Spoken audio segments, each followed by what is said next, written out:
according as the Lord thy God hath blessed thee. Okay, and verse 11, and thou shalt rejoice before the Lord thy God, thou and thy son and thy daughter, and thy manservant, thy maidservant, and the Levite that is within thy gates, and the stranger, and the fatherless, and the widow that are among you in the place which the Lord thy God hath chosen to place his name there. There's something in this verse that is actually preventing you from keeping the feast. Let me keep reading, and we'll get back to verse 11. There's something in verse 11 that is actually keeping you from keeping. It's preventing you. There's a roadblock that prevents you from keeping this feast. Verse 12, thou shalt remember that thou wast a bondman in Egypt, and thou shalt observe and do these statutes. Thou shalt observe the Feast of Tabernacles 7 days. And they say, see, you got to keep the Passover, you got to keep Pentecost, and you got to keep the Feast of Tabernacles. We do. Pat, pat, pat.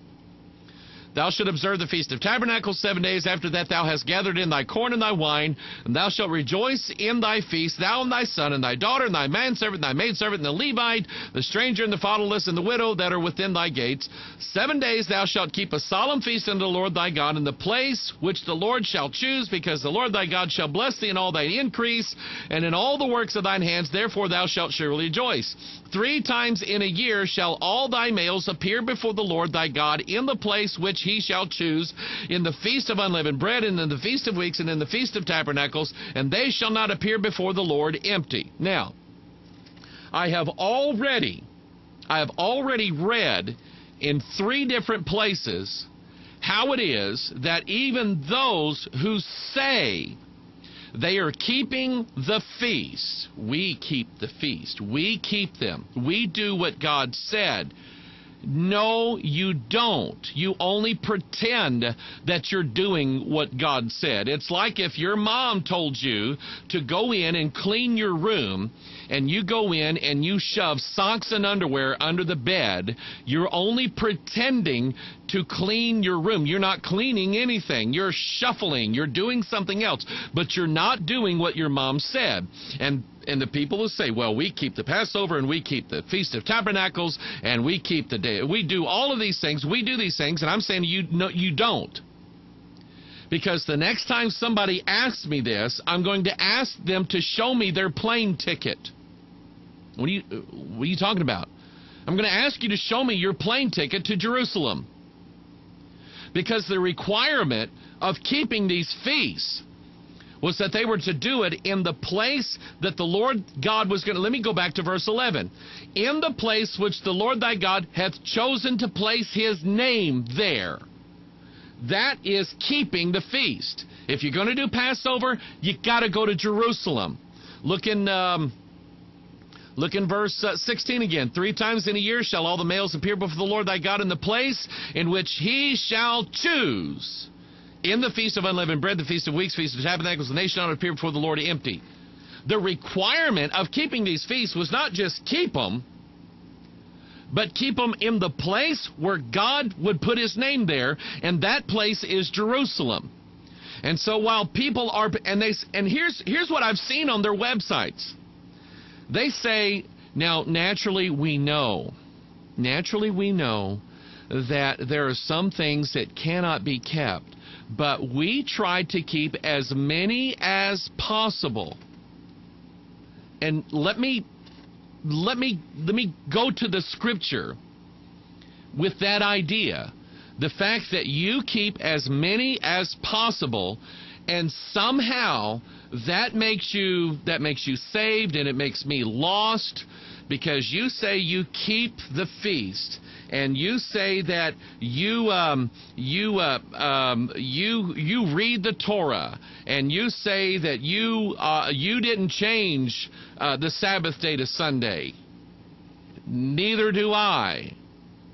The Sabbath day is not Sunday. It is the 7th day. It is exactly what God said it is. And so you say that you do all of these things. But the problem is, let me ask you a question. Does God require perfect obedience or partial obedience out of someone? He requires perfect obedience. To obey is better than to sacrifice, is it not? to obey is better than to sacrifice. And so if we say we're going to obey, then what we say is that we must obey everything that God said to do. And those who are telling everybody that you must keep the law, that you must keep the feast, that you must do this and that you must do that, they're forgetting about the idea that God requires total obedience, or it's no obedience at all. God has a high standard, not unlike us. We tend to think that if we do partially something right for God, that we have done some great unimaginable thing, and that elevates us with God and gives us grace and gives us this and gives us that. Or we tend to measure our salvation or our idea of salvation against somebody else's by what we're doing and what they're not doing. And that's what this really is all about. It's all about a group of people who, they'll never say that they think they're better than you, but that's what they think. They think that they're better than you because they say Torah, and they say Yeshua, and they say Yahovah. They say all of these things, and they do these things, but the problem is, let me tell you what the big problem is with all of this. And I'm gonna start in Exodus chapter 20. And I haven't done reading the email yet, so hang on a second. Exodus chapter 20. Here's the big humongous problem with this, okay?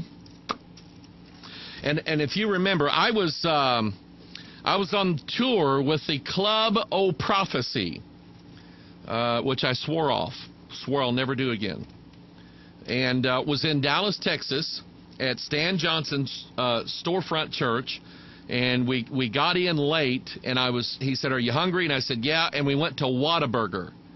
Oh, I love Whataburger. Now, I'm going to tell you, if you've ever been in the South, like in Florida and Texas and places like that, if you get a chance to go to Whataburger, they got the best grease of anywhere. I highly recommend it. So anyway, I went in there and ate a bacon cheeseburger. I mean, I shoved it down in my mouth real quick just before the meeting. And I happened to mention something about that during the course of the meeting. And I got hammered. I got hammered by one guy and about 3 ladies. They jumped all over me about eating this bacon. And oh, Pastor Mike, oh my goodness, oh, don't you know that this? And then I'm trying not to get into it with them, but they keep pushing my buttons. They keep going after me like that. And at one point I told them, guys, I did not fly all the way here on my birthday, and it was my birthday, on my birthday, to get into an argument with you about bacon. And I started talking. I said, but I started talking about Peter.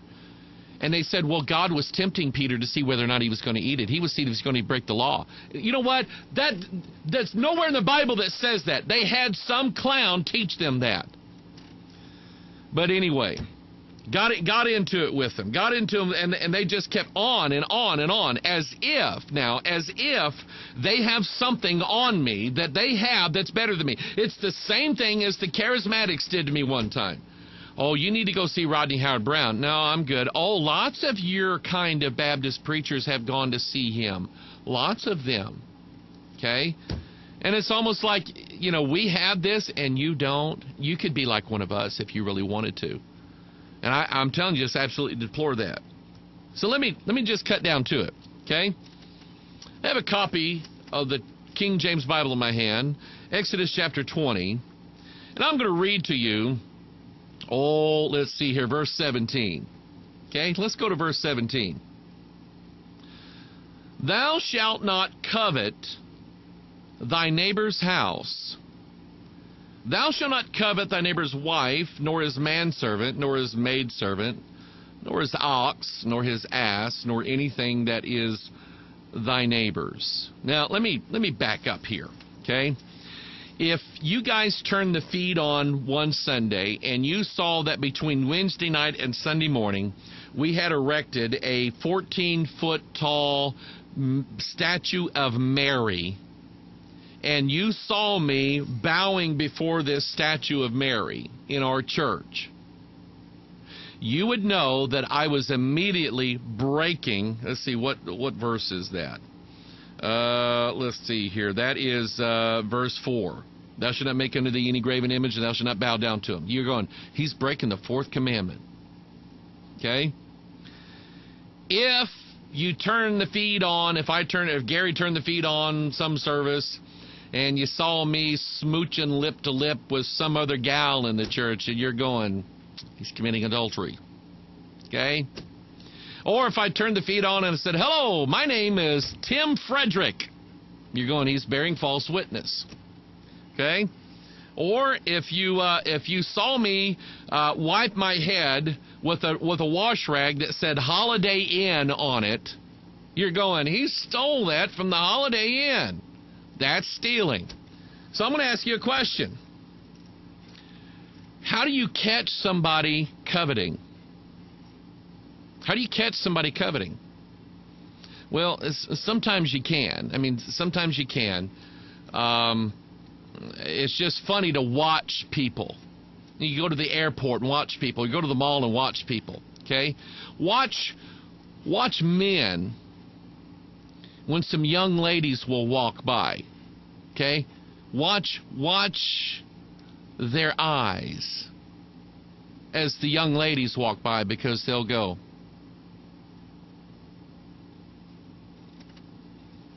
and then now they're acting normal. Do you know what they were doing? They were coveting. It's pure and simple. They were breaking the law.